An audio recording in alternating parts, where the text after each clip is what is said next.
Alors, qu'est-ce que vous pensez de la stand-up for nucléaire aujourd'hui le 20 octobre à Paris?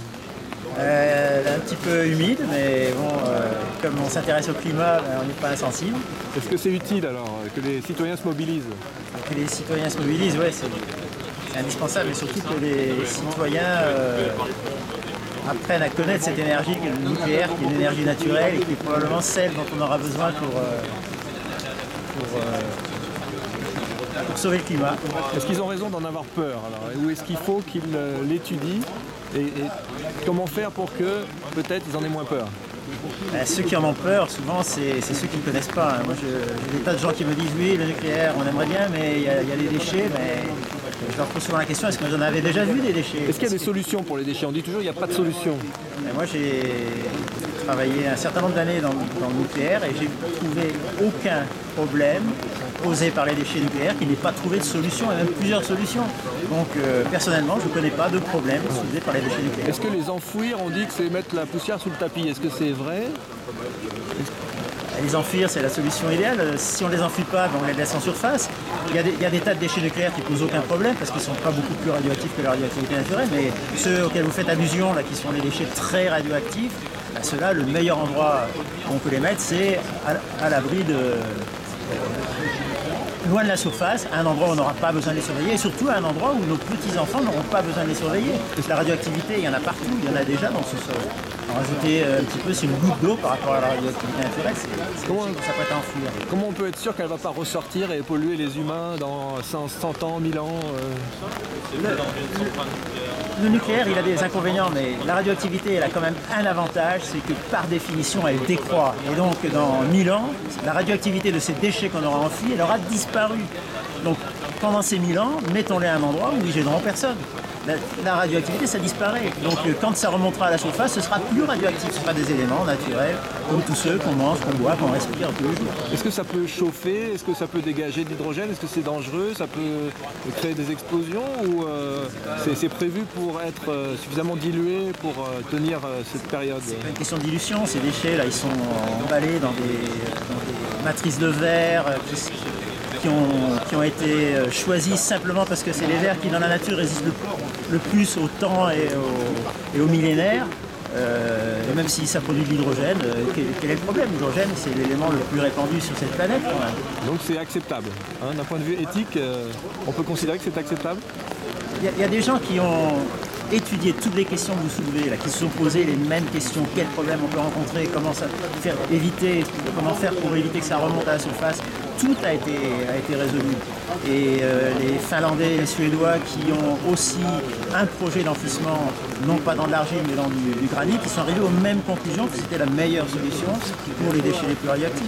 Alors, il y en a d'autres qui disent que le nucléaire c'est la solution de facilité et qu'on va gaspiller l'énergie.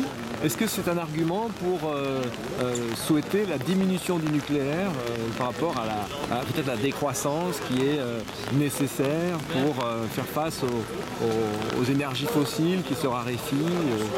Mais attendez, la décroissance, on est dans un pays de lentilles, un pays riche ici. Allez parler de décroissance aux pays d'Afrique, aux pays en voie de développement. Mais en France En France, est-ce qu'on est prêt à abandonner le niveau de vie qu'on a aujourd'hui? Moi, je pense que le nucléaire, plutôt que de le réduire à 50%, le conserver tel qu'il est, il peut nous permettre de conserver le niveau de consommation qu'on a aujourd'hui, qui a l'air de convenir à tout le monde. Et alors comment on peut, par rapport aux gilets jaunes, faire cette transition? Est-ce que la mobilité électrique elle est accessible pour le commun des mortels? Comment on va faire pour conjuguer les contraintes économiques des foyers modestes et puis la transition énergétique pour quitter ce pétrole pas cher? Déjà, les foyers modestes, ce qu'ils aimeraient, c'est dépenser moins. Et actuellement, c'est eux qu'on est en train de taxer. Et on les taxe pourquoi? Pourquoi les prix augmentent? Pourquoi il y a des taxes à la pompe? C'est pour financer les renouvelables que sont le solaire et l'éolien. Le nucléaire, en son temps, il n'a pas coûté aux contribuables.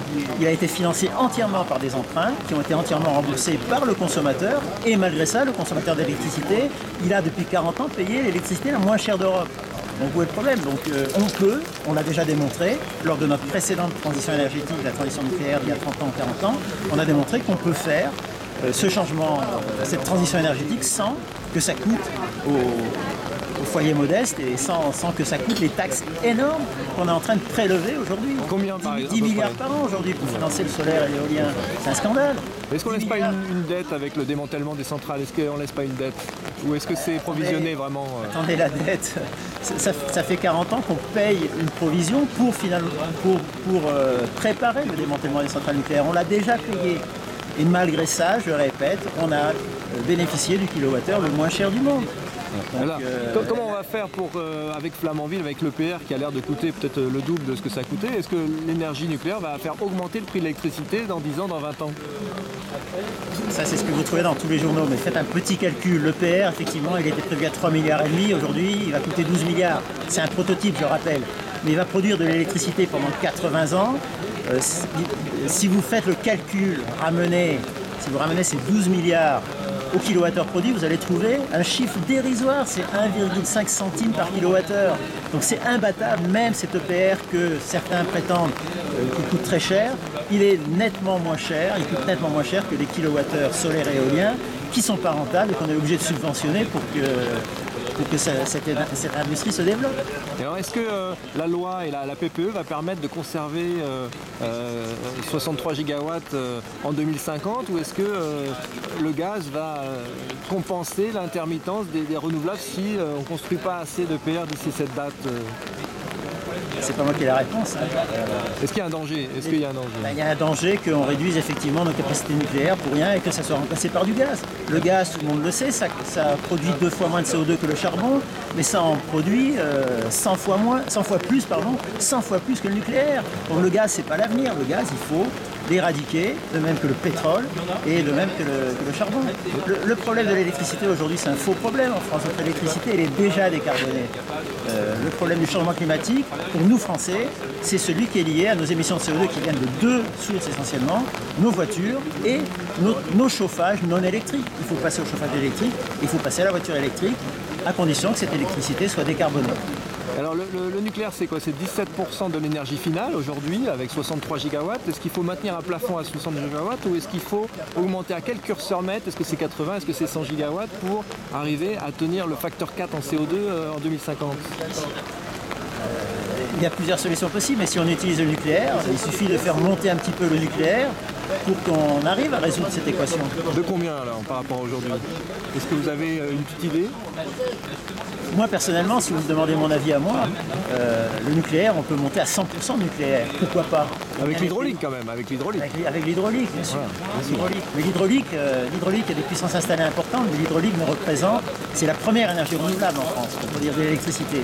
L'hydraulique ne représente que 12% de l'énergie qu'on produit. Ce ne sera jamais beaucoup plus, tout est équipé en France.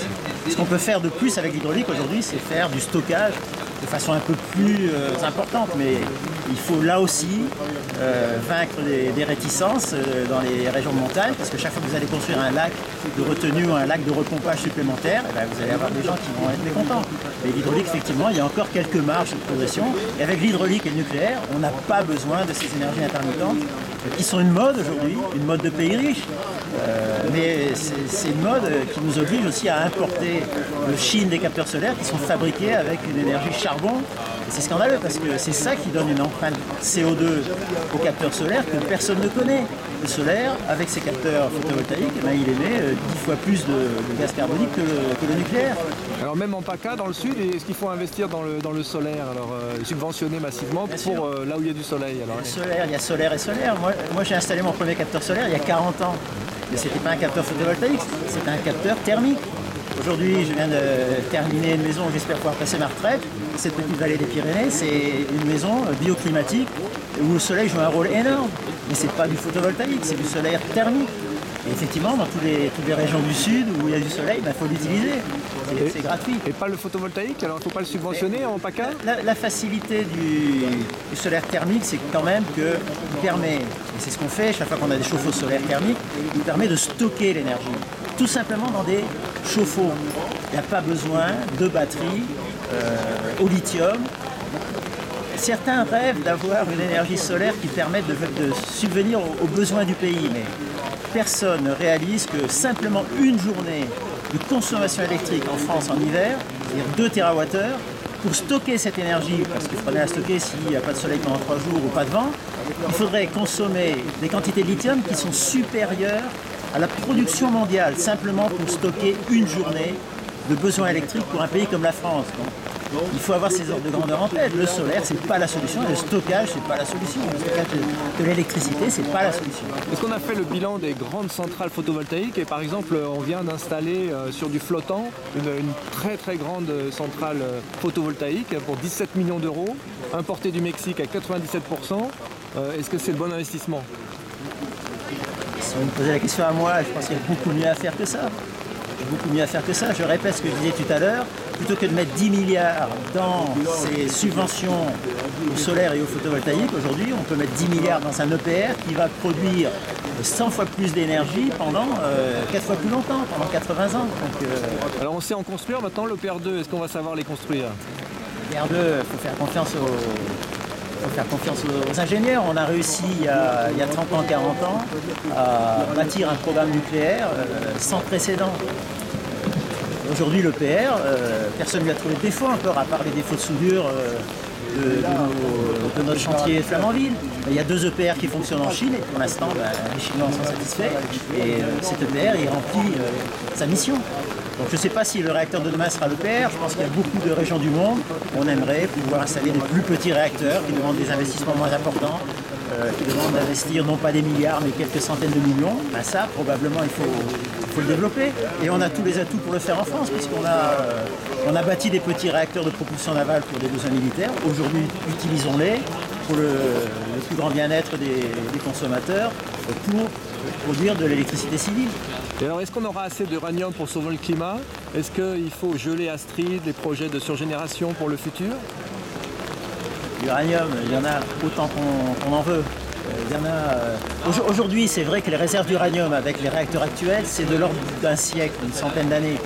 Mais si on passe effectivement, vous citez Astrid, si on passe au réacteur de génération 4, on démultiplie complètement cet horizon. Aujourd'hui, rien qu'avec les stocks d'uranium appauvri qu'on a en France, avec des réacteurs de 4e génération, on a de quoi produire de l'électricité pendant 3 ou 4 000 ans. Ça commence à ressembler à du renouvelable. Ça. Donc Astrid, c'était le bon projet? Est-ce qu'il faut le relancer? Bien sûr, c'est le bon projet. C'est le bon projet. C'est un scandale qu'on ait abandonné ce projet alors que la France, avec Super Phénix et Phénix, était déjà, il y a 20 ans, un leader mondial dans le domaine des réacteurs de génération 4. Aujourd'hui, on laisse la place aux Russes, aux Chinois et à d'autres pays qui sont en train de développer cette technologie qui est vraiment le nucléaire de demain. On abandonne Astrid aujourd'hui, c'est scandaleux. Ou alors, on prend l'option que on se fournira pour notre nucléaire à nous dans les années qui viennent auprès des pays qui auront développé, qui auront mis au point cette technologie qui est la seule technologie d'avenir pour subvenir aux besoins de l'humanité. Aujourd'hui, il n'y en a pas d'autres. Et les lois de la physique, elles sont ce qu'elles sont. Il n'y a pas 36 énergies dans le monde. Et le nucléaire, c'est l'énergie la plus représentée dans l'univers. Donc c'est un up for nucléaire en France alors? C'est un up for nucléaire en France et ailleurs. Merci.